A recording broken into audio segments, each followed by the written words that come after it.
আপনি কি আমাকে থ্রেট দিচ্ছেন? আমি বললাম থ্রেট তো আমি দিচ্ছি না, থ্রেট আপনি দিলেন আমার লোকজনকে। আপনি বলছেন যে পুলিশের কেউ মাথা নিয়ে যেতে পারবেন না। তা বলছে আপনি কি, আপনার নাম কি, পরিচয় কি, আপনি থাকেন ওখানে, আমি আপনাকে দেখাচ্ছি। এই কথা বলার সাথে সাথে আমি আমার পুলিশ সুপারকে জানাই। পুলিশ সুপার আমাকে বললো যে তাকে অ্যারেস্ট করো, তাকে অ্যারেস্ট করো, আমি ফোর্স পাঠাচ্ছি, দ্রুত তাকে অ্যারেস্টের আওতায় নিয়ে আসো। সাথে সাথে আমি র্যাব কল করলাম, বিজিবি কল করলাম, তারাও পৌঁছালো, আমার ফোর্সের সংখ্যাও বাড়লো।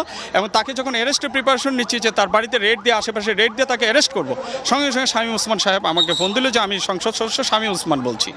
আমি বললাম যে কেমন আছেন? ওনাকে অ্যাকচুয়ালি আমি কোনো এক প্রসঙ্গে আগের ভাই বলে সম্বোধন করি আর কি, স্যার বলি না। এনিওয়ে, তো উনি বললো যে তুমি আমার চেয়ারম্যানকে অ্যারেস্ট করার প্রিপারেশন নিচ্ছ কেন?